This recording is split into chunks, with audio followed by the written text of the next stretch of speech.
Hello, everybody, and welcome to Climate Crisis, What Can We Do in 22? This is the first of 5 sessions over these next 3 days. Othona online, it's great to see you. Some very familiar names, one or two not so familiar.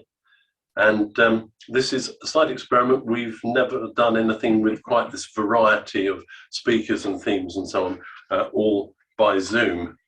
And therefore, I can promise you that it's all going to go utterly seamlessly.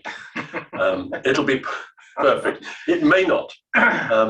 If anything goes wrong, in terms of the technical side of this, feel free to tell us using the chat screen. I've got, fortunately, 2 excellent colleagues, V and Megan, who are doing all the technical driving for us this evening and will be with one other person over the rest of the weekend. So they're watching the screens and trying to sort out any problem that does arise in that way. If for any reason our Zoom appears to disappear, if we go offline, please you stay on and we will restore and reopen the Zoom as soon as is humanly possible. And this evening, we're going to be thinking a bit about activism. You may know that's our main theme this evening. But before we do that, I wanted to just give you a taster of what's going to be happening tomorrow, because some of the speakers for tomorrow are already with us. Who are these people either side of me, you may ask. So, to my right here, Anthony Nansen. And Anthony's going to be with us in particularly the first session tomorrow. He may be present for other ones, but the first one session is going to concentrate on storytelling. Anthony, we've known each other for a while, and I know you as a great storyteller. How on earth did you start stories? How did you know that you had a storyteller in you? I had a romantic longing for oral storytelling as something that people used to do in the olden days, but I had no awareness of anybody doing it today, except when I occasionally tried to at a Halloween party or something like that. And then in 1995, when I was living in Oxford, I saw a professional performance by a group called the Company of Storytellers of a series of tales from the Grimm's fairy tales. And then the next day, one of them ran a workshop, which I attended. And a woman who was also at that workshop, Katie Corkwell, who was a student still in Oxford at that time, the following year, she started a storytelling club in Oxford, and which was open to university people and people like me who are not in the university. And so that was a chance to actually meet other people and start telling stories or learning how to tell stories. And I discovered there was a whole subculture of storytelling that has begun to revive in this country since the early 1980s. And then I moved to Bath in 1998, and I invited Katie Corkwell to come over, and we did a performance, Celtic Tales, and this was in the basement of a pub in Bath, and it was absolutely packed out. So the space where we were visible was completely full of people. And then there were more people wedged down the corridor who couldn't even see us, but they were just kind of trying to listen in. And so this persuaded me that there could potentially be an audience for a storytelling club in Bath as well as in Oxford. So I started one later that year, and that was really how things took off for me as a storyteller. And tomorrow we're going to hear a lot more about stories in the environment. Yes, I'm going to tell 3 stories tomorrow, 2 traditional stories and 1 story from history. And then we're going to have some conversation about ideas, feelings, images emerging from those stories. Great, looking forward to that. So thank you, Anthony. On the other side, Martin Palmer. Martin and I have known each other ridiculously long time, actually. Since our very first week at university together. It was indeed. And a lot of your life since leaving university has been about environmental stuff. Mm-hmm. I mean, and we'll be hearing a lot more of what you've gleaned and your contacts internationally and so on tomorrow. But in my mind, in my awareness, a lot of that started back in 1986 with something rather significant, groundbreaking. Just tell us about that. Well, yes, it was quite groundbreaking, and it involved Prince Philip, which always slightly surprises people. I'd started working on the whole issue of faiths and the environment in the late 70s. And I founded the first ever multi-faith education centre, in fact, we discovered anywhere in the world, in inner city Salford in Greater Manchester. And there we had a whole programme of taking children into their own city and taking them to the Chinese area. And they had to go and ask the Chinese for help to answer questions about what was going on and what this deity was and what the signs meant. We did a similar one with the Muslim community, another one with the Jewish community, another one with the churches in the area that is traditionally Coronation Street and the slums and all the rest of it. So we were doing a lot of work on education for RE, on how faiths understood the built environment in relationship to their values. Not much on nature itself, because in inner city Manchester, we had the River Irwell, which used to catch fire fairly regularly because it was so polluted. And there wasn't a lot of wildlife, apart from urban foxes and some slightly odd lads around the area where we had our centre. But I was asked by WWF to write the first ever book for schools on religion and environment, a book we called Worlds of Difference, because we were looking at the fact that the stories you tell, and this goes back to Anthony's zone, the stories you tell about why we're here fundamentally shape what you then think you can do about being here. So we produced a book in 1980. Like the creation story. The creation story. Christian tradition. Yeah, exactly. We did humanism, because that's a belief system. We did Judaism, Christianity, Islam, Chinese religions, which is one of my specialities, Hinduism, Buddhism, Yanomamo of the Amazon, and Australian Aboriginal. And this attracted this was the first ever book that was produced for schools. It was all stories. It was then looking at what are the consequences. If, for example, you believe that we have been placed here with a right to run it and to take what we want, then that shapes how you will treat the natural environment, how you will view it. And it was very successful, sold 1.5 million copies in around the world, 27 languages. And Prince Philip was then the international president of WWF. And to my amazement, he actually read it. And I always used to say to him that because it was written for 11-year-olds and had lots of pictures, he not only read it, he understood it. And as a result of that, he came to see me and said, look, this is fascinating, this whole thing of religion. Never thought about this. What about if we brought the major faiths together with the major environmental organizations? Something that had never been done before. Go out, he said, find out what's going on already with regards to the faiths and the environment. So I did. And in 1986, at Assisi, we hosted the first ever meeting of the major religions on the environment. Not only the first meeting of the major religions on the environment, first meeting of the major religions with the major environmental groups, WWF, Friends of the Earth, the UN, other groups like that. At that point, there were 3 religious projects in the entire world. There was a project we were doing with schools in the UK, which had then by that stage had spread right across Europe and into America and Australia, New Zealand. There was the Buddhist Perception of Nature project, based in Thailand, working with Tibetans and Thai Buddhists. And there was Arosha, the only Christian project at that stage, which was based in Portugal, and that was on bird watching and protecting bird routes. And we held the big event in Assisi. We got 5 of the major religions, Christianity, Buddhism, Christianity, Judaism, Hinduism, and Islam, to write basic theological statements. Why do they care for the earth? Tell their story. And then on the basis of that, we were able to launch the first ever international program on religion and environment. By 1995, we had 12 major faiths that signed up, everything from the Baha'is through to the Zoroastrians, the Shinto, the Taoists of China, Jains, and etc., Sikhs. And as a result of that, we were able to then launch the international program.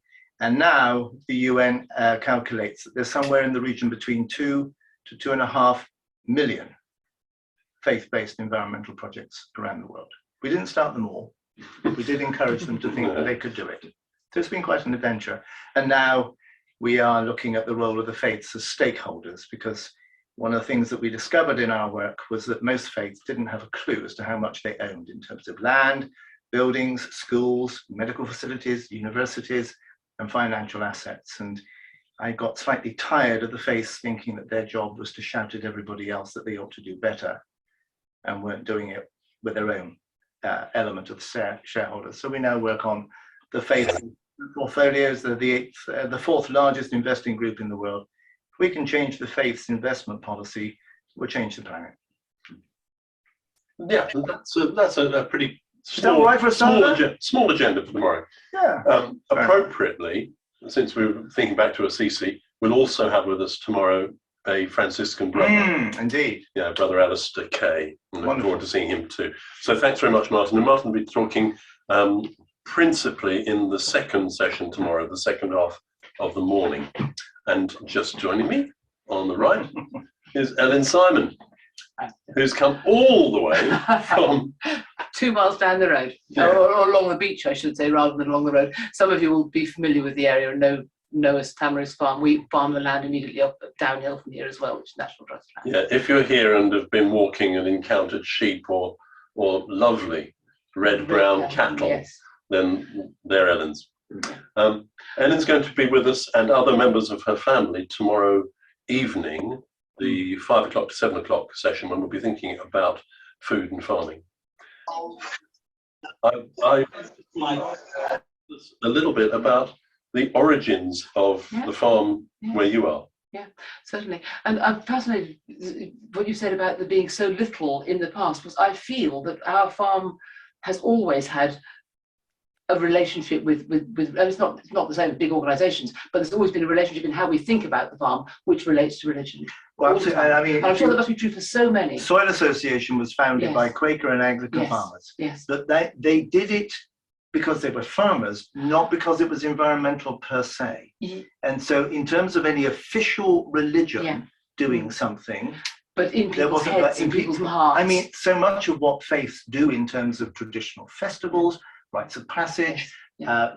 teachings are fundamentally environmental, but they were sub rather than not dominant. out there Exactly. making But it is clear. interesting. Soil Association, when we started Yeah. working, they went, "Oh, actually, you know, I think actually we were founded by Christians," Yeah, yeah. and then they got embarrassed. And so going back, Tony's asked me about the farm's history here. We're Tamarisk Farm in West Bexington, and my parents started the farm there in 1960 or thereabouts, and they refer to the Quaker, an individual Quaker whom they lived alongside in Harlow a long time ago when they were in the new town of Harlow, as a very influential part of their decision to be interested in the organic movement. And they went from there to Nigeria, where they learned more about farming organically because it worked in that context. Not farming, but gardening. My father was actually teaching at that point, but they were gardening in that way and learning about it there, learning about composting, learning about all sorts of ways of managing which aren't necessarily happening routinely in this part of the world. But they came back to Dorset, and the farm really grew steadily over quite a long time, beginning with really trying to grow good food for the family. I was the second of what turned out to be 6 children, and my parents were keen, not just for the environment, but also simply that we would be eating well. And we worked at that, and we continue to eat well now after a long, long time, very well. And so it's now a little bit of how it is now. Yeah. Well, We'll be talking about more about that so tomorrow. what would you like now more? Yes, well, it's interesting what you say, of course, because you came to this. Your parents came to here in 1960, which was also the year in which the first community here ended with the death of Miss Curtis, who some of you out there will know set up, bought this field as it was, just an open field in 1921, 100 years ago, just over 100 years ago, and set up what became a small community, mainly of women here, and very much given to sustainability. They were trying to be self-sufficient entirely. Yeah. And she was a great proponent of composting and all those kind of things. And as a child, I knew of this part of what had been here is very much part of my story. Sorry, looking at Martin over there. Part of the heritage. Part of the heritage, the story of white ladies here and what was happening here and what they did here is part of what we knew. And a story we've been uncovering a bit more of recently. As some of you folk out there know. And thanks very much. And the farm began much smaller. The farm began much smaller. There's a funny story about how the land had been sold in little bits, and we gathered them back together again over time. So it's been sold. Those of you who know Bexley will know it's a string of bungalows with a few bungalows scattered around the place. So that had been sold back in the 1920s and dispersed. And so we had a little bit in the middle to start with, then a bit more, and then as time went on, we also took on national trust tenancies, and that's what we have here, below Othona here. We've got the lovely land which they bought in about 1992, something like that. National Trust bought it in 1995. Okay. Yes, that's right. I was getting confused. I'll tell you a story about other things if we were interested. But we took it on the year my daughter broke her leg badly, and that influences my memory of how we started here. So this bit of ground here, and then another bit of National Trust ground alongside. So we're now quite a big farm, as I see it, of about 600 acres, which gives us a lot of possibility. We're still doing the same things my parents began with, which is vegetables. We've got somebody else running that now. My parents are no longer doing that sort of thing. And so we've got the people who are working with her. She's got 3 people, I think now, or 4 even, working alongside her with the vegetables.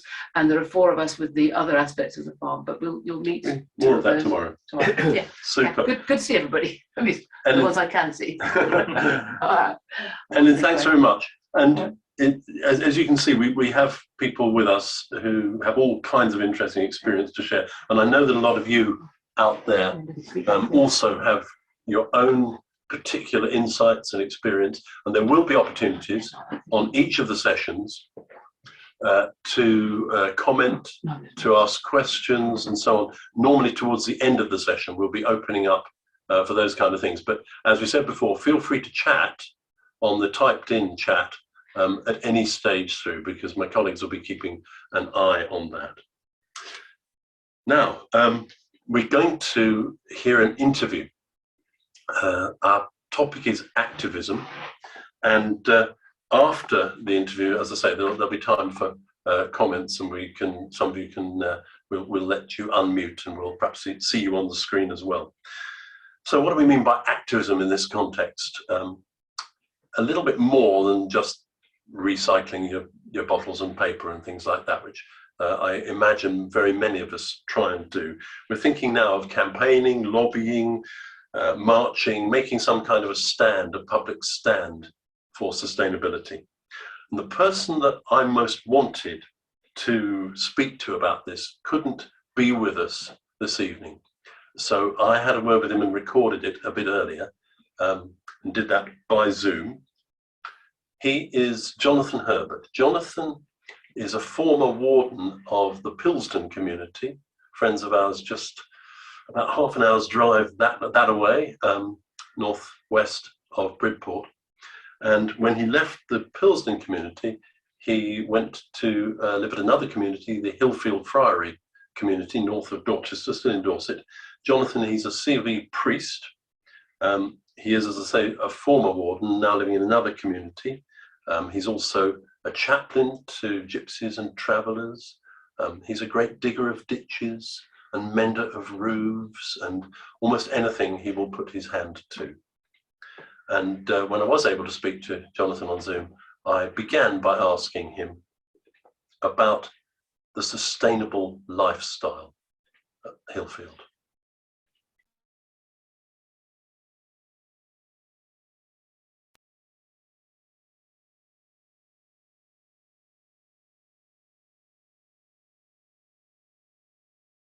I think the thing that really gives the community sustainability is the prayer. 4 times a day. We're a Franciscan friary. There are 4 Franciscan brothers, friars here, and then another 23 people, including 5 children, live here. But I think the pattern of prayer, the rhythm of our life, the regular meal times we have, regular times of coming together, our work, the pattern to our day is something I think very sustainable, and the fact that we have time to do things, and we live in a fairly ordered environment. All kinds of exciting things happen here, of course, but there's a really basic structure that underlies everything. So I would say that's the first thing about building a sustainable culture. And then I suppose the support and mentoring of each other that goes on in the community is all about making the community sustainable and building good, strong relationships. And then, of course, we have 45 acres of land, which we're very lucky to live with alongside. And we're always seeking to encourage biodiversity by our conservation work we do. We first actually bought Shetland cows, not to get milk or meat or anything like that from them, but for them to help us manage our wildflower meadows. We've got the most beautiful wildflower meadows here with, last count, 7 species of orchid. We lay our hedges, which again supports wildlife. We're digging ponds out. 2 weeks ago, we planted 100 trees, 100 oaks, which celebrated our 100th year of the Friary. So when I talk about it being sustainable, I really mean it. Yes, I mean, we've, over the last 10 years, we've sought to insulate our buildings much better. We have one our old hall which was virtually unusable, but we insulated the floor, the walls, the roof. It used to take 48 hours to heat up. Now it'll heat up in 20 minutes. So I remember seeing you involved in some of that insulation up the ladders and doing the roof. I couldn't believe the transformation of it. So yeah, if you want to do something with a building, first thing, see if you can insulate it, I would say. And then we moved on to getting a biomass boiler.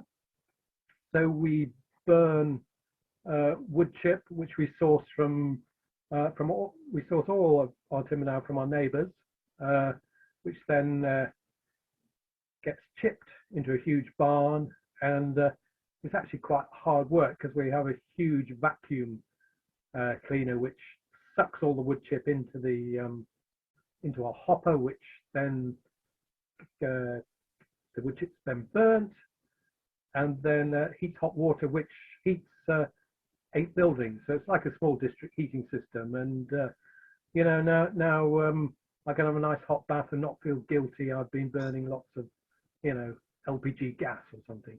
So that's wonderful. And we try to grow a lot of our own food. We don't seek to be self-sufficient here, because we do try and buy food from local suppliers. We are actually self-sufficient in meat because we don't eat meat more than 3 times a week. And if we do, it's our own meat, our own from our cows, pigs, sheep, chickens, some deer. We will eat roadkill. We will eat squirrel, rabbit, all sorts, and pheasant, which apparently is the most expensive meat to produce, which of course they're just grown to be shot, but we take them from various shoots and convert them into food, so at least they're not completely wasted. And we've got what we call the loaf policy, which a lot of people I'm sure are familiar with. Local, organic, animal friendly, fair trade. So we take a lot of care about where we source our food from. I think Hillfield the community at Hillfield's a real example to all sorts of people, and I think got a gold award from the Eco Church. Yes, we won that award. I was a little put out because I think we can still be doing more. Yeah, we got an electric car. That's good. So we do loads of short journeys to the station. So that's fantastic for that. We're looking at getting electric bikes. What else are we doing? Yeah, loads of solar panels. We've just, Brother Hugh would tell you in exact detail, but I think we've got about 60 solar panels on the roofs. And so we're generating a lot of our own electric now, which is really good. Yeah. That's great, as we do here. It's a very inspiring picture, Jonathan. Mm-hmm. Othona doesn't have the land or the people to do as much as that, though we're moving in the similar direction in some ways. I look forward to the time when we also can stop using liquid petroleum gas, calogas type stuff for our heating and our cooking and so on. But I wanted to ask you also about things you're doing outside of the community, because you've got involved recently in forms of activism in relation to the climate crisis, which it was good to be reminded of you insulating that roof. But I think you've got involved in other kind of insulate stuff. Tell us a bit about that. Yes. I felt I had to get involved with Insulate Britain because for the last 10 years I've been banging on to people about the importance of insulation. And I suppose I was drawn into call it non-violent direct action, civil disobedience for a whole number of reasons. But part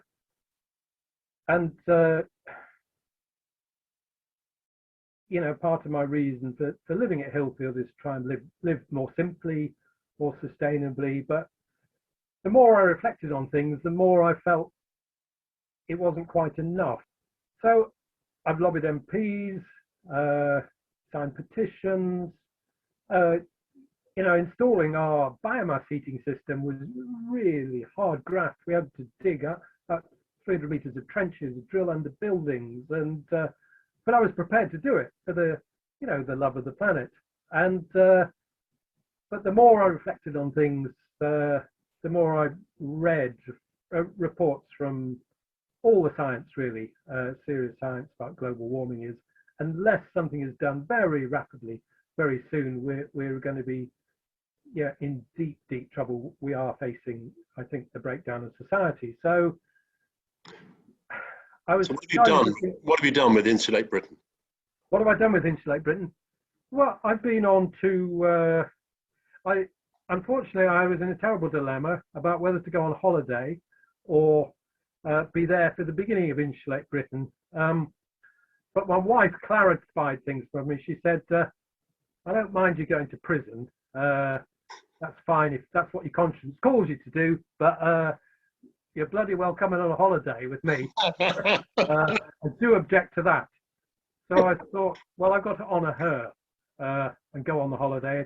And when I got back, Insulate Britain was taking a pause, and I really got involved in the last week or two of actions. And I was involved in 2 actions on roads, one in the City of London, blocking a road, very simple, very safe action. Lots of press there. I talked to the Daily Mirror, LBC were there, other tabloids were there. And then I was also involved with blocking a road in Acton, funnily enough, at a place called Gypsy Corner, because one of the other things I do 2 days a week is work with gypsies and travellers. And that was a tastier kind of action. The police took a while to arrive. We blocked a main road coming out of London. Huge anger from motorists who justifiably were angry, but the degree of anger and the personal abuse hurled at us, and coins and a cup of coffee was thrown at us. Other people were covered in green ink. I missed that. As I was doing de-escalation. What really shocked me about it wasn't the abuse, because, well, I deserved it. You know, I was stopping people getting to work. People got every right to be angry. We tried to explain to motorists why we were doing it, the importance of insulation, the importance of, you know, our government taking serious action to combat climate change. But in the moment, people were really, really angry. And men, women, so foul-mouthed, so angry, so on the edge. And I thought, actually, this is what gypsies and travellers experience. Gypsies and travellers are on the roadside, tell me they experience on a daily basis, from people going past, throwing things at them, chucking rocks through their windows, threatening to burn down their caravans. And it also made me think, you know, in 20 years' time, when there's real serious food shortages, the economy is in a terrible state because of global warming. Well, it's a recipe for, you know, fascist parties, right-wing parties to take control.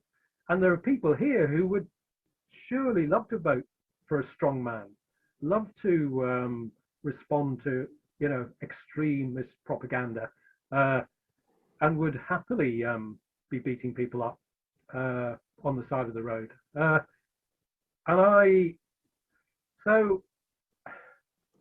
it also, I suppose, taught me how difficult it is to say something about climate change, because the way most of our media isn't really taking it seriously, and a really strong hate campaign was orchestrated by the tabloids and on social media against Insulate Britain, saying these people are, you know, are preventing ambulances going through, which really wasn't the case.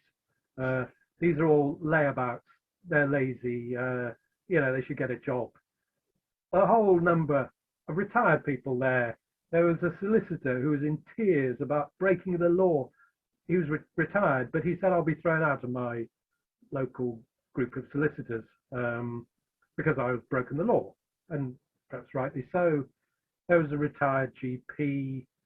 There were engineers, a bricklayer, some Anglican, two other Anglican clergy like me, teachers, quite a range of people really. Some young people who really were feeling desperately impacted and desperately betrayed around climate change by the older generation and our government.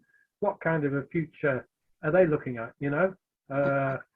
What's the point of me working hard, getting a job? What's the point of me? There's a chap who's given up his studies in marine biology at university in order to take part in Insulate Britain, because he thought, you know, it's all very well me studying, you know, marine ecosystems, but if they're being trashed all the time because of, you know, government policies, well, maybe I have to take to the streets. So people with really, really strong moral compasses there.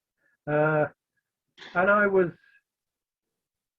yeah, I'd have loved a slightly sexier, more noble cause than insulation. But the fact is that, you know, millions of people are in fuel poverty at the moment, and we look at the way gas prices are going up, and it's always the poorest people who live in the coldest, leakiest accommodation.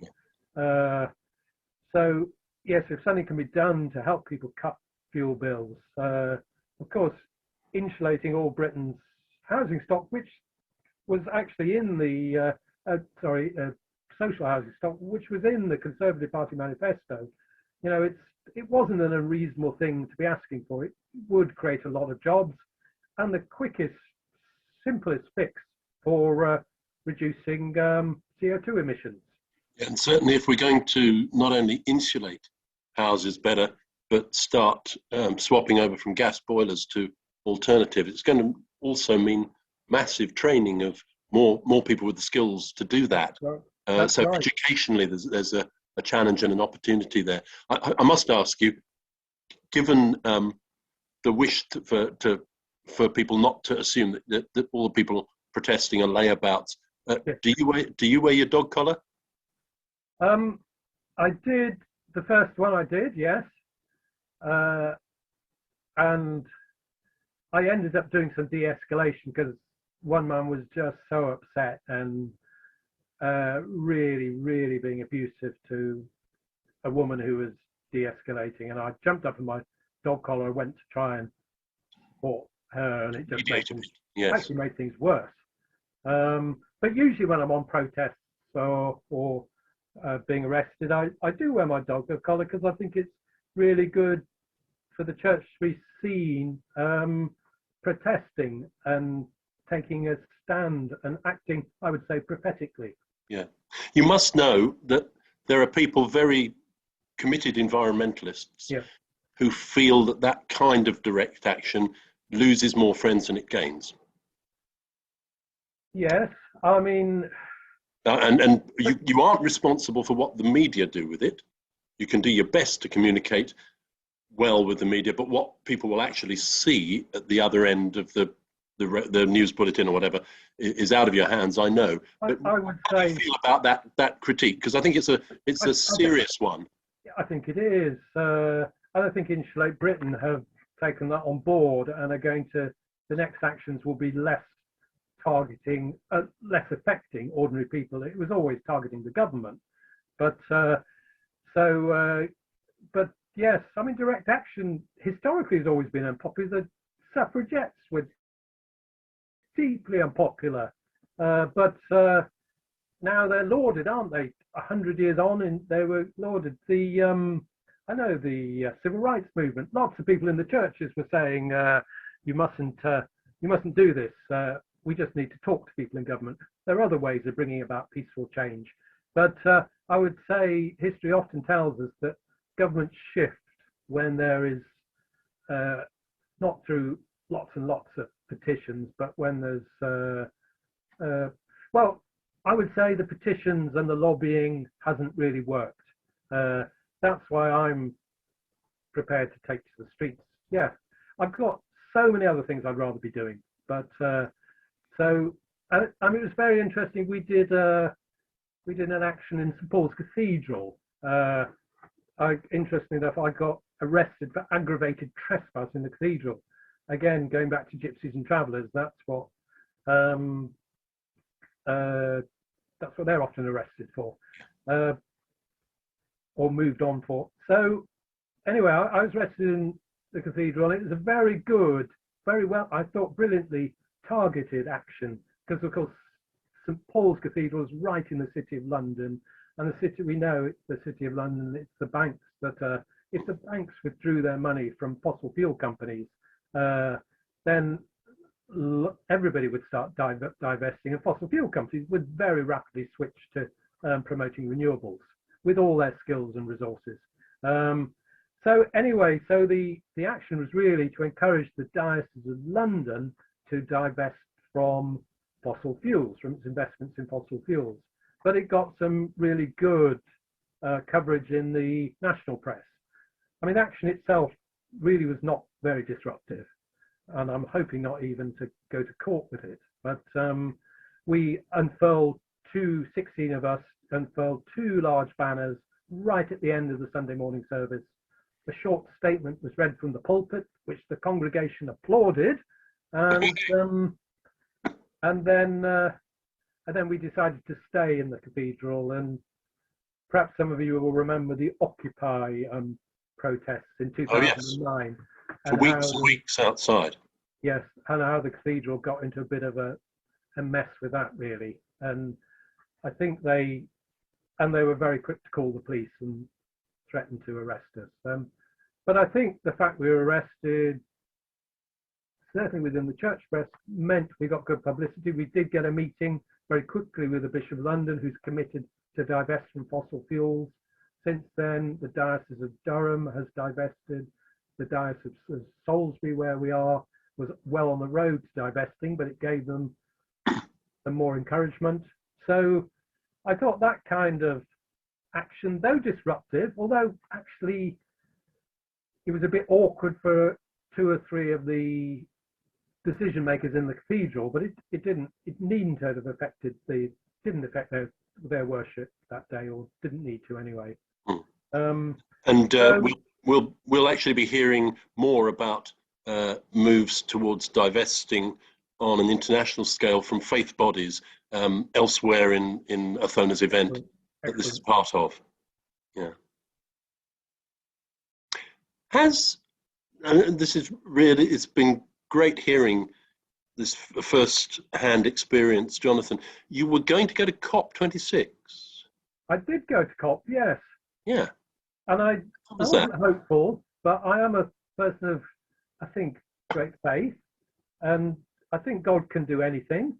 So I was praying for a miracle, which didn't really happen. But I sort of went up to COP really to balance this activism, this getting arrested. It's all very exciting, you know, doing the action, ending up in a police cell and going back and staying in a safe house, and all very important. But I kind of feel direct action, civil disobedience, certainly for me as a Christian, as a person of faith, it's really important that it's balanced through,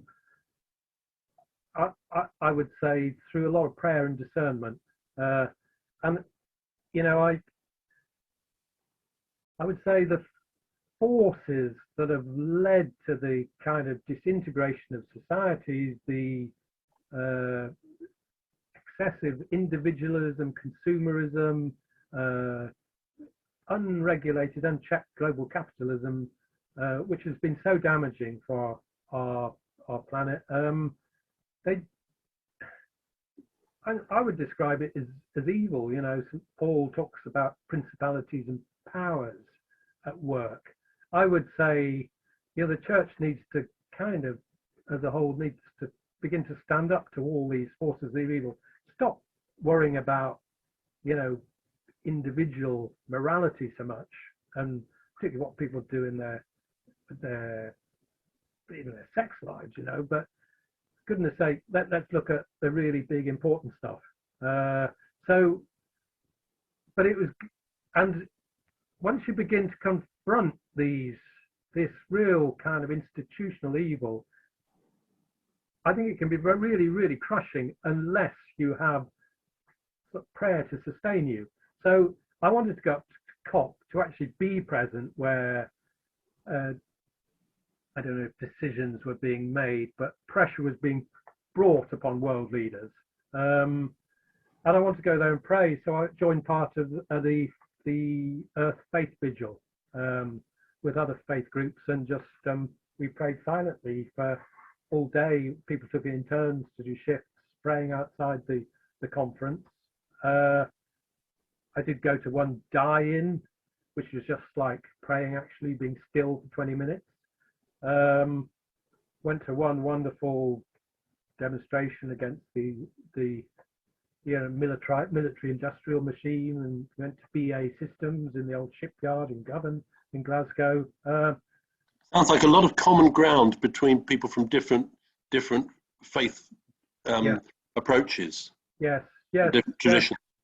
Yes, it's terribly moving to be outside the gates of where the delegates were going in. I mean, the leaders just pop in for a day or two, get the picture, fly in usually, get the picture taken, and then fly out again.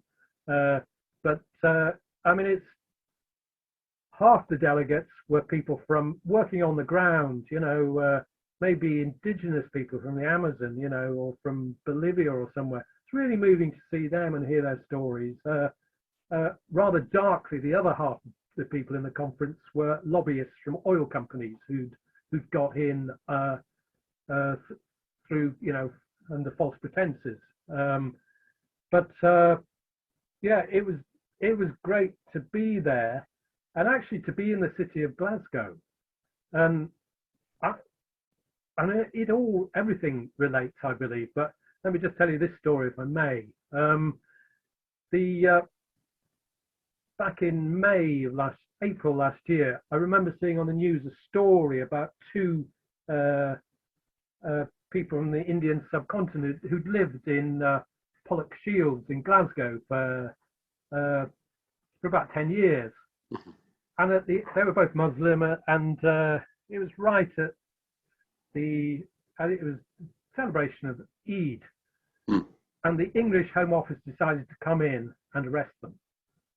I'm saying English Home Office, UK Home Office, but for a Scot, it was English Home Office. So they brought a van in to arrest these two people. What they didn't know was they had parked outside one of the main activists for all kinds of things in Glasgow, particularly for refugees. They parked outside his house in Pollokshields, where these two people they wanted to deport were. Well, they managed to get in to arrest these people and put them in the van to deport them, but Jaques managed to climb underneath the vehicle and attach himself to the axle. But before that, he'd been onto WhatsApp, Facebook, I don't know what all the other social media sites are, and within minutes, 200 people were there. All the locals came out from the street as well, surrounded the van so it couldn't get away. And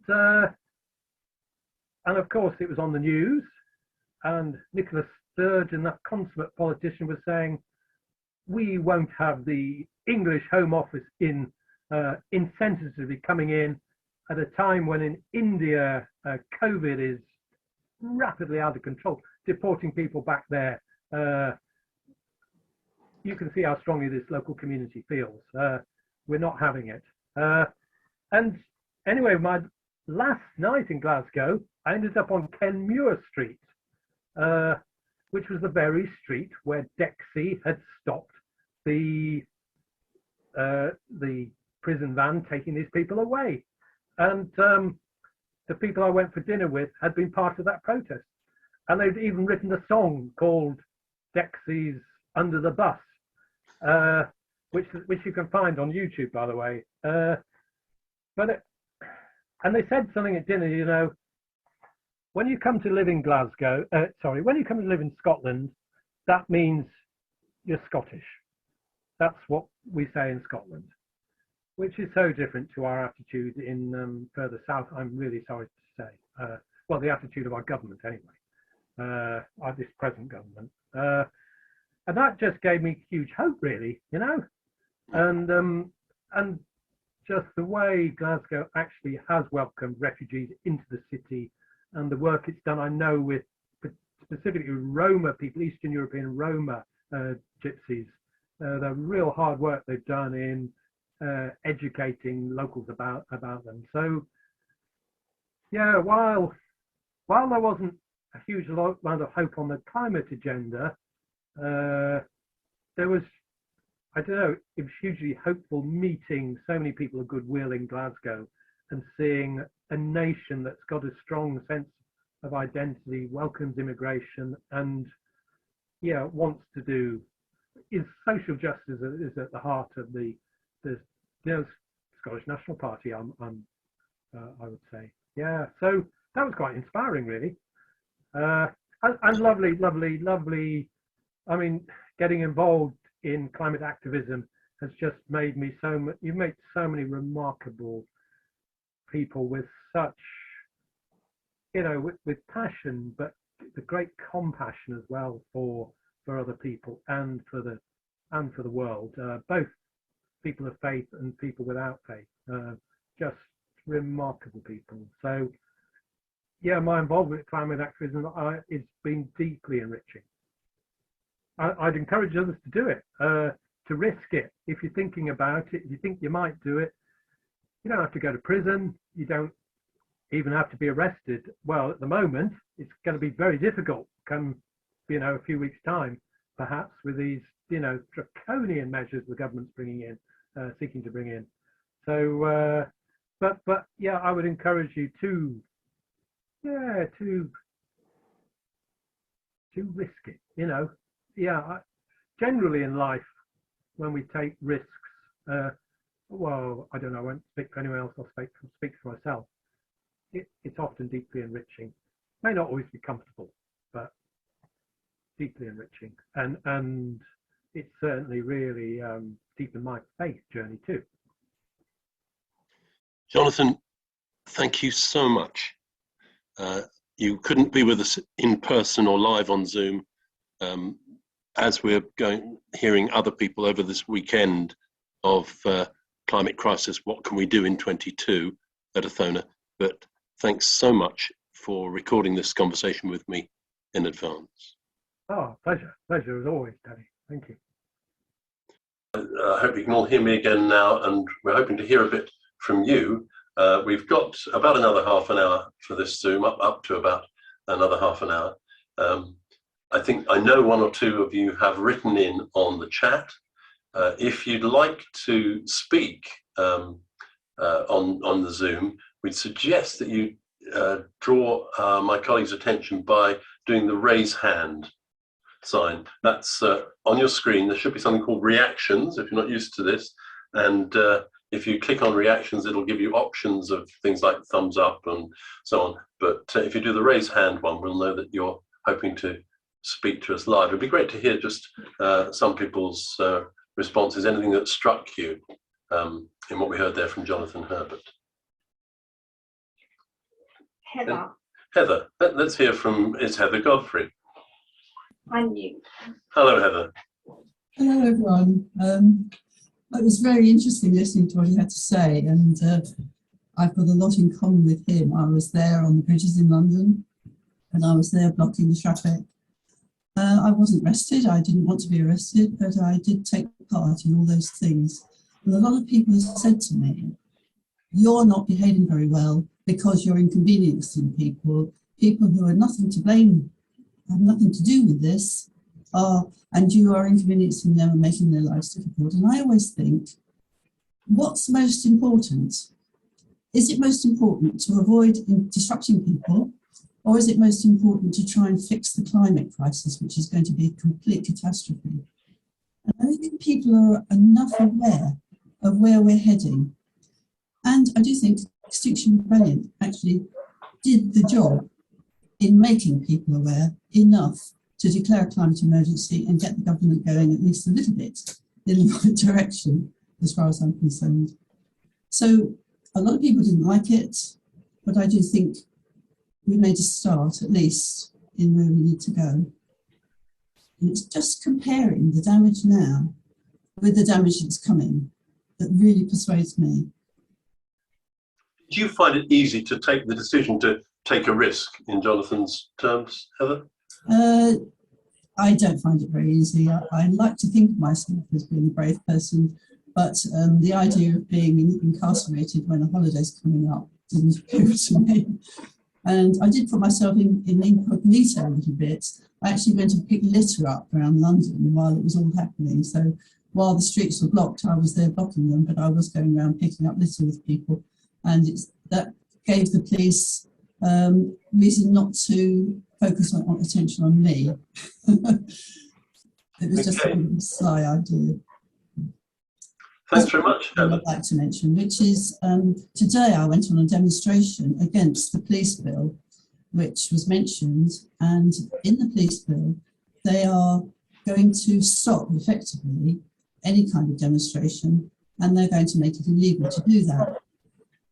And some people think it's all about blocking the M25 illegal, but it's more than that. It's actually about our freedoms to raise our hands and make up our voices, say what a problem is. And if we hadn't been allowed to do that in the past, where would we be now? There's all kinds of things that demonstrations have actually been used to improve situations for lots of people. And what's coming now is the cessation of all that for ordinary people. And I do think that the Lords need to be persuaded to vote against this amendment. It's something which is really going to damage our democracy. And I'm not being extreme when I say that. I think that's what it's going to end up with. I'm really glad to hear if anyone else has any views on this. Thanks, Heather. Do use the raising your hand facility if you want to indicate you'd like to speak. We got anybody there? I've been looking at some of the things coming in on chat. I noticed from Al Fitzjohn, we had to live with your road blocking. I think that was a comment made while Jonathan was speaking earlier on. And somebody asked, did you think it was worth it, Al? And I don't see a response to that at the moment. And then Paul Fox drawing attention to the campaign against the arms trade, which has used direct action when protesting at arms fairs, but did so in such a way as not to inconvenience the general public, only the salespeople, the people actually selling the arms. Megan V, have we got anybody else who wants to speak at the moment? Paul. We do. Oh, Paul. Yes, I mean, I've been on quite a few protests in the past with CND and Palestine and things. I'm one of the ones that doesn't normally put myself out to be arrested.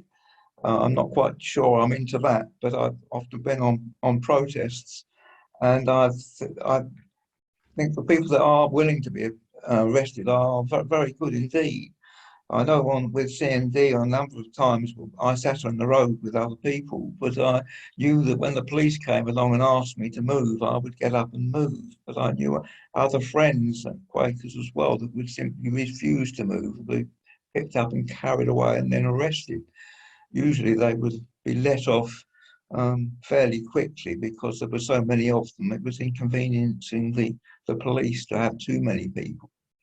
But the other thing is, I'm never sure with demonstrations whether I go simply because I want to ease my conscience, because you go along and you feel strongly about whatever it is that you're protesting about. But then I go along to a football match at West Ham, and there's dozens more people going to the football match than to the actual protests. And I just wonder how much good it does. But I do think the more people, like when the arms trade, what struck me there was that the fair that takes place every 4 years in London to sell weapons to the most terrible people. I've seen people there get there early and glue themselves or cement themselves to the roadway to stop the tanks that are being brought in, to be demonstrated. And then a lot of younger men and women abseiled down in front of the bridges to stop these tanks arriving. And I thought that was certainly made a very strong point for me. And they were really putting their lives on the line for that sort of thing, just as Greenpeace does a similar sort of thing. So I think if you choose the way you demonstrate, perhaps, you might have the public with you rather than stopping them. But that's my opinion. It's interesting. Thank you, Paul. It's interesting, isn't it? And I heard Jonathan say that Insulate Britain may be looking to ways to demonstrate in future that are slightly less inconveniencing the general public and more targeted in that way, though he didn't specify what that is.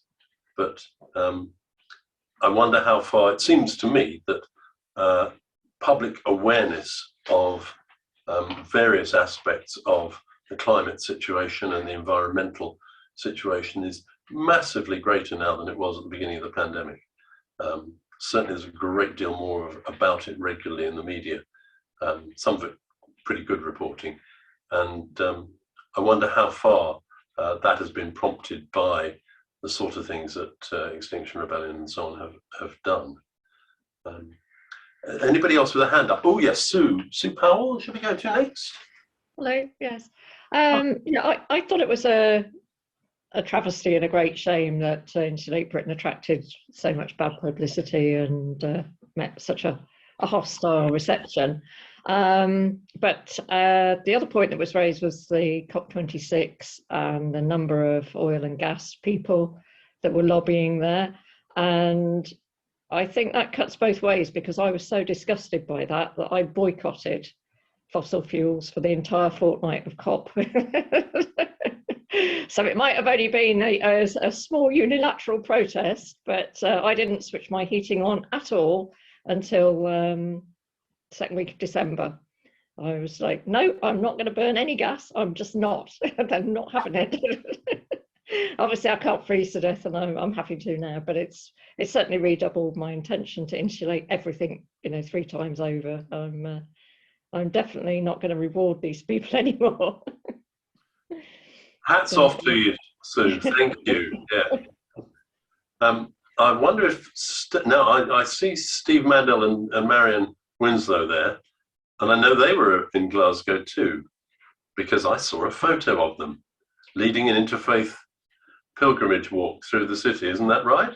Are you going to talk to us, Steve, Marion? Yes, That's true. it wasn't the point I was going to make, but yes, we did join an interfaith pilgrimage for the last 2 days. I see that photograph, which is up from BBC for about 2 hours. I think. What I wanted to say was that if this dreadful bill passes through, I think it's incumbent on all of us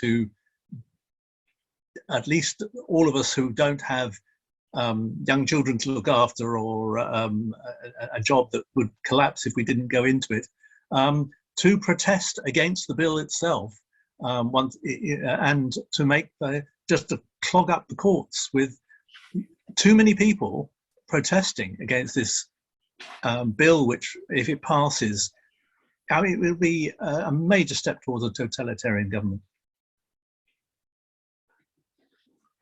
Thank you, Steve. Yes. Real concern. Yes, Oh, what happened? I found a little bit about COP. Actually, we were very, very disappointed because we were only in the run-up to COP, and the Saturday and Sunday, the march was on Friday coming into Glasgow, and then we caught COVID, and we had to get home somehow since our host did not want us in the house anymore. So that was very disappointing. But we did go to a few very good meetings, and one of the most interesting, I think, was that was by Zoom after we got home. We saw the Quaker United Nations office representative who was talking at the Glasgow Quaker Meeting House, and I think one of the things she said that most struck me was that she said all the protests in Glasgow were absolutely vital. I mean, it was very, very important that the delegates knew people were there all the time. It was extremely morally supportive to a lot of the delegates, especially the ones from smaller nations and indigenous nations. And just that it was the delegates mostly were very, very encouraged by the nature and the numbers on the many demonstrations that were there throughout the time. And even though we were only there a short time and practically had to go by the time the actual event started, it was very, very uplifting to just pick up on what some people were doing and just feel the atmosphere in Glasgow. So yeah. Thank you, Marion. Yeah. Is anybody else out there waiting to speak? I'll just say I've been reminded, thank you very much, Megan, to remind you that these sessions over this weekend aren't charged for at all, but if you feel moved to donate, that'll be to Othona as a charity, then there's an easy way to do it, which I think we've shared on the chat, have we? The link to the donation screen, yeah. So that would allow you to make an online donation if you want to. And we will, I'm afraid, be reminding people regularly throughout the weekend. So forgive us if you feel you've been told more than once. I just put in the chat something completely irrelevant. Oh, Megan is apologising. She says that she's put in something completely irrelevant into the chat. Okay, please ignore the last thing that she put there then. But we're going to post again the link to the donations page. And also, if not now, then at the end of the session, there'll be a link to a page on the website which gives you details of all our speakers over these few days, and of links to, for instance, organizations that they've been talking about, you might want to know more about, or a book they've written, or that kind of thing. And that's, there we are, it's gone up on the chat screen at the moment. And you don't have to act on that this moment, because the chat screen, you'll find you can scroll back up at the end before you leave the Zoom. We'll leave the Zoom open for a little while when we close down the camera and stop you from having to listen to our chat here. Speaking of our chat here, if there's nobody bursting at the moment with other comments out in the Zoomosphere, can we say that? Why not? Something like that. I wanted to just ask Anthony and Martin, who are still with me. Anthony, anything that particularly struck you in either what Jonathan said or what we've been talking about since? Yes, in Jonathan's interview, I was particularly struck by him talking about the anger of the motorists and so on who were inconvenienced by his action. And I mean, okay, it's understandable to be angry if you've got a meeting to get to and to feel the emotion of anger if you're frustrated by something.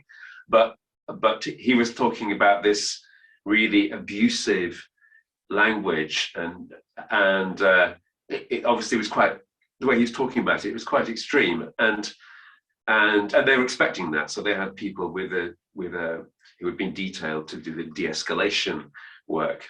And I was interested the way he made a connection between being confronted by that level of abusive anger and the fear of some kind of very far right wing regime that one might imagine in the future, and which of course in other countries we've seen in history and in the present day.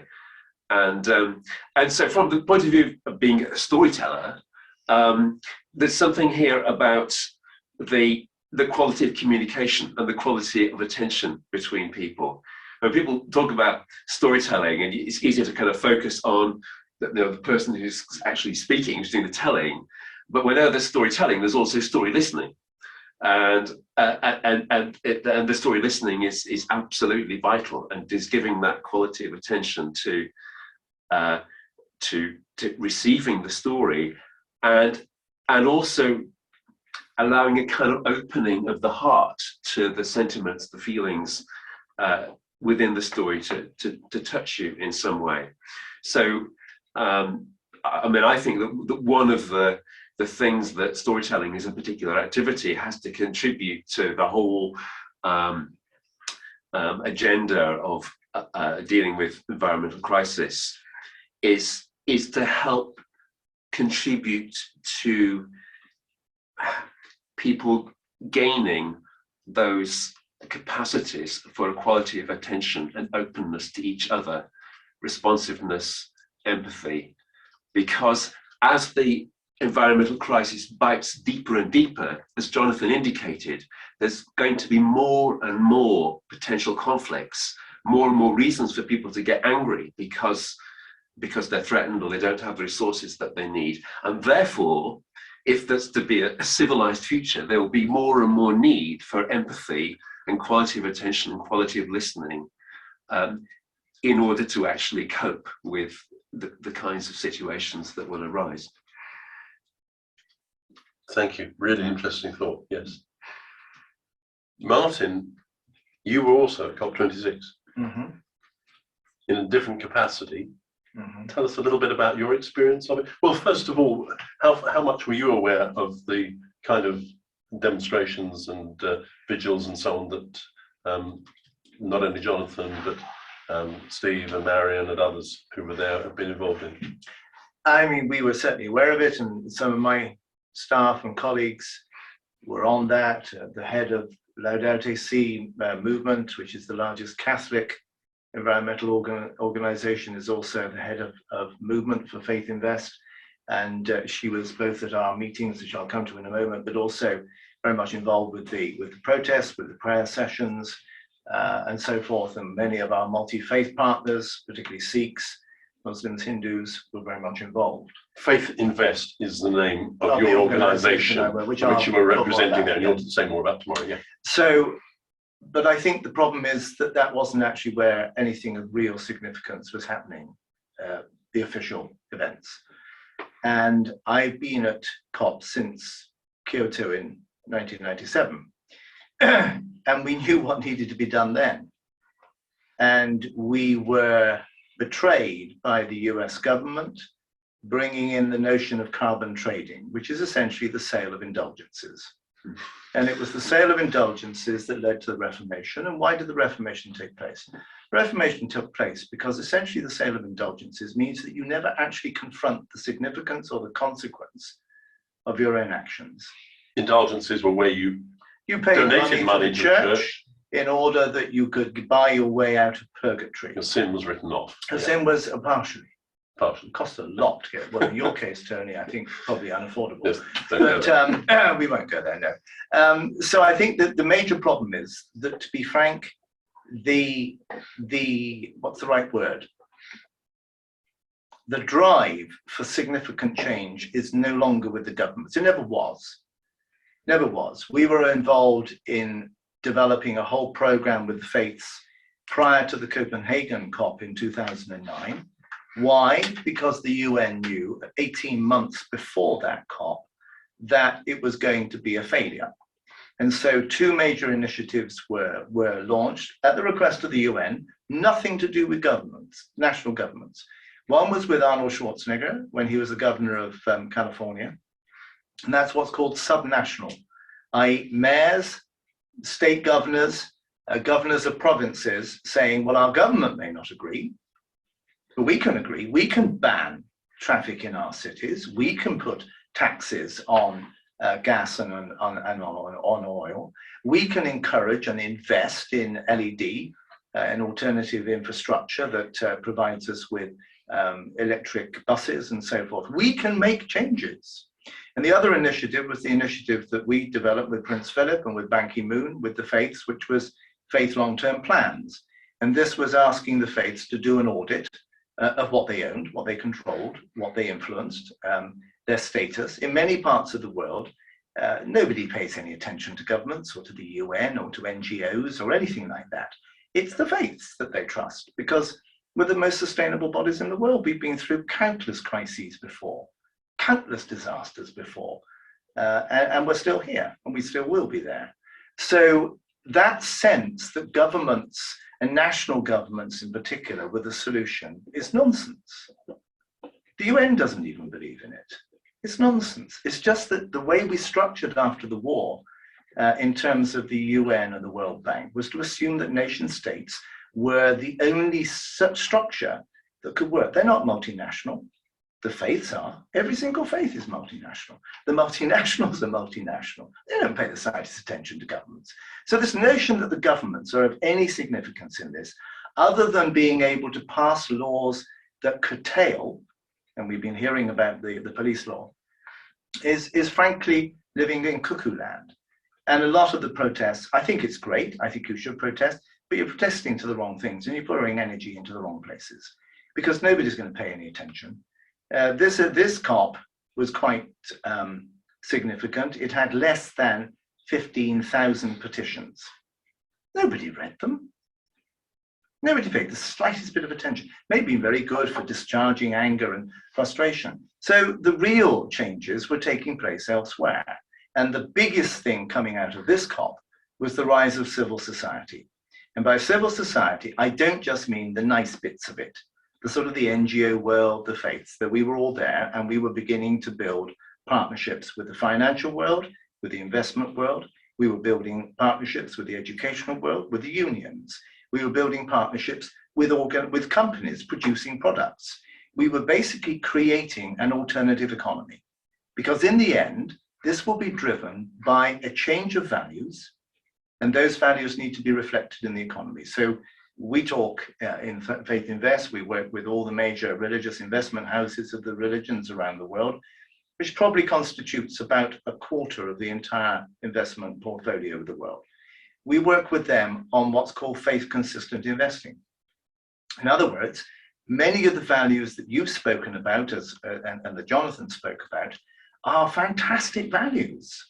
But at the moment, most of us within the faith see those as pinpricks against a sort of massive structure that is almost invincible. But it isn't. It's made up with other human beings. And one of the real challenges for the faiths is that we know that somewhere between 80 to 85% of the world's population follow a major religion. So the faiths are both the answer, but frankly, we're also the problem. We, as people of faith, 80 to 85% of the world's population, aren't doing enough. So it's ourselves that we need to look at. We need to be protesting to ourselves about the changes that need to be happening. And what was being built in Glasgow was a massive alternative structure. So to give you one simple example, we were working with staff coming out of the World Bank who are frustrated by the bureaucracy of the World Bank, but who have unrivalable experience in developing massive infrastructure projects based around climate investment. And they and we, with the faiths, are setting up a Just Transition Fund, which will channel faith investments, mega faith investments. We're talking an initial fund of probably somewhere in the region of $20 to $30 billion into actual massive infrastructure projects, many of which will be overseen, helped, guided by faith groups or by the major alternative energy organizations which are emerging.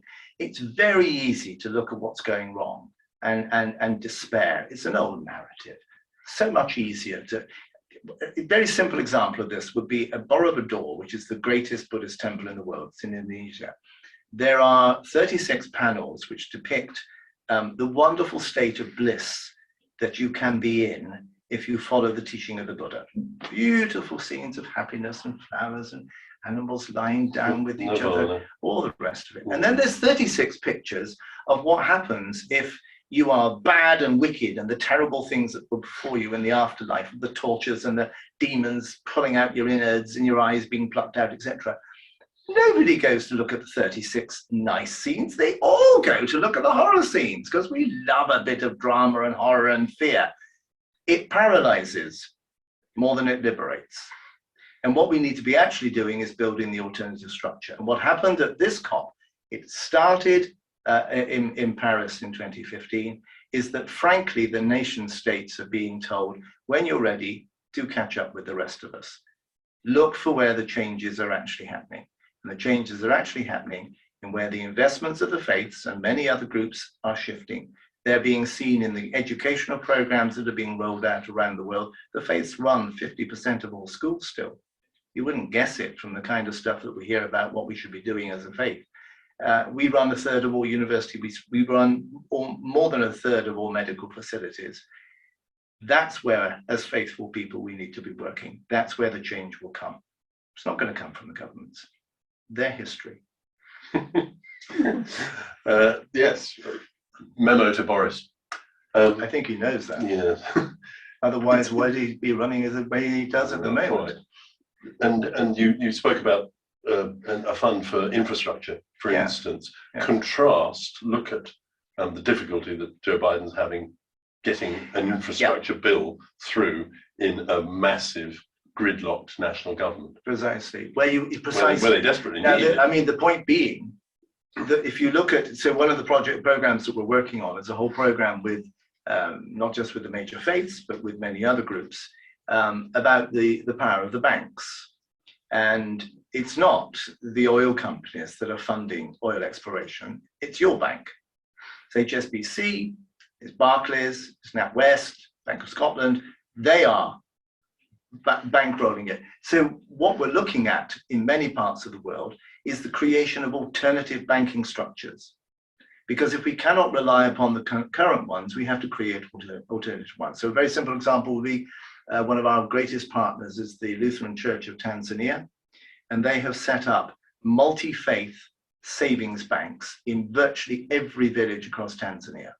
Because that way they can break the power of the banks. That way they are building up sufficient capital to be able to invest into producing an infrastructure plan for Tanzania that removes oil and gas. That's where change comes. I'm sorry, protesting is great, but it's not actually about changing the structure. What it may do is help raise awareness among enough people in the population to help the decision makers within, for instance, large corporations, to recognise that the biggest it isn't simple, that it won't be market suicide that to change. I think that is quite important. But that is not about, I mean, I have a lot of respect for Extinction Rebellion and others, because I think that is the cry of the heart. But in terms of being effective, it's not. Because the greatest effect is not when people are terrified, it's when they're encouraged. Mark, I'm going to stop you there because you've got plenty to say tomorrow as well. I don't want to hear it all now. And we've got one or two more. I'm getting signals, technical signals. Yes, Megan, who'd like to speak? Louise, well, she's written a question. Oh, yes, we've got some more questions. I'm sorry, I haven't been looking at the screen. Can you see Louise? What have we got? Louise Heatley has said, I'd love for my parish to have information about faith-informed investment, not to mention me personally. So how do I go about finding information? Martin, it's a 20-second answer, please. Okay. Or should we say more about it tomorrow? I think probably more about tomorrow, but there are plenty of resources. The church commissioners are actually leading in this field. So as a church, you can get advice from the church commissioners. That's the Anglican Church. That's right. There is the Ecumenical Centre for Corporate Responsibility in the UK. 66 of the church investment funds are involved. They have a whole program for laity, and Faith Invest, our own organization, although we work at a much more institutional, structural level, we are producing through the faith plans a possibility of every single parish, in partnership with the Rocher and Eco Congregation, actually doing an audit of what you've got. Not numerical, because most people can't work out how much gas or electricity they use, but they can work out what assets they have, and that particularly includes investments, and that program is on the Faith Invest website. Yes, which we have a link to on the page with links that we've already talked about, and if there's a further link to add there more relevant to this particular topic, we can do that. Faith Invest and Faith Plans. Yeah, yes, they're both their Faith Invest and Faith Plans. I'm looking at the screen again. Sorry, where are we? Yes, thank you, V. So Jane Bullock says, I do wonder if we need to change the basic terminology from saving the planet to saving ourselves. Ultimately, the planet will survive, but we may not. It might make the people who aren't interested in the planet take notice if they see it'll affect them and their children. Paul Fox says, just seen this, acquittal of activists shows public taking climate crisis far more seriously. Reverend Sue Parfitt, who's age 79, and Father Martin Newell, 54. And can we scroll down a little bit further for me so I can read that? And former university lecturer Philip Kingston, 85, became the latest protesters to be acquitted. Yes, that was in news yesterday, I think. That's great. Have we got any more there on the chat? Yes, more about that from Paul Fox. They climbed on a train roof and glued themselves to it.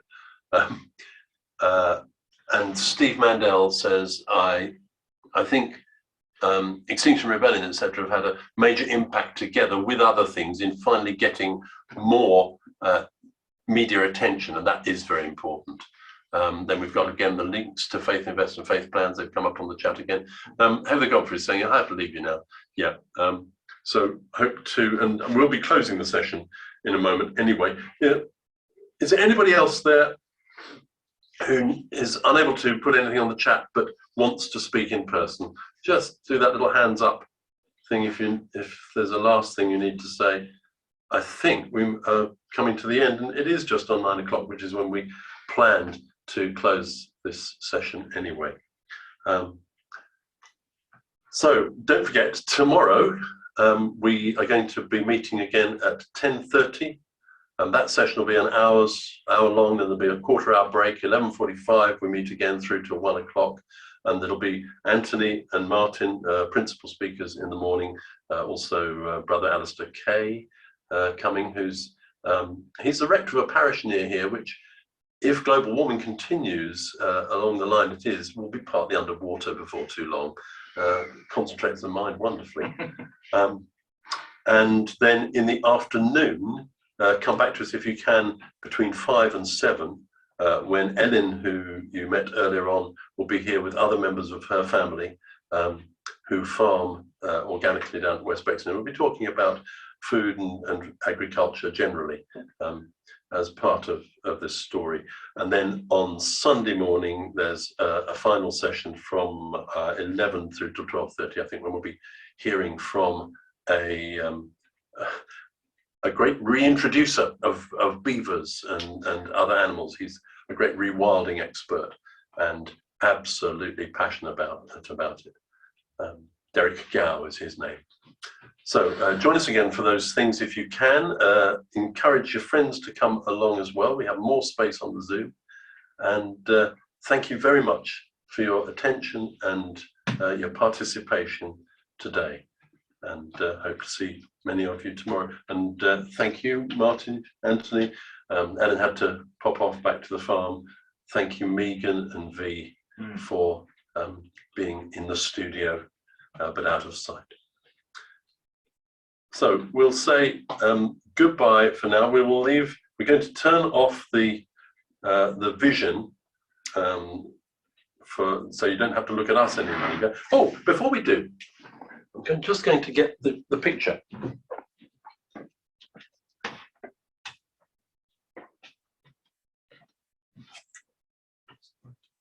Some of you will have seen this already on the newsletter, but I asked Jo Harp, who's a lifelong Othona member, whether I could use one of her arresting images about threatened species as a kind of branding logo for these 3 days. And I just want to thank Jo again for letting me use that. And you'll have seen it on the newsletter as well. The melting bear. And there's her contact details. Oh, and yes, Jo's details are also with all the others, speakers' details, if you want to look at more of her art, or indeed even buy some. Friends, thank you and good night.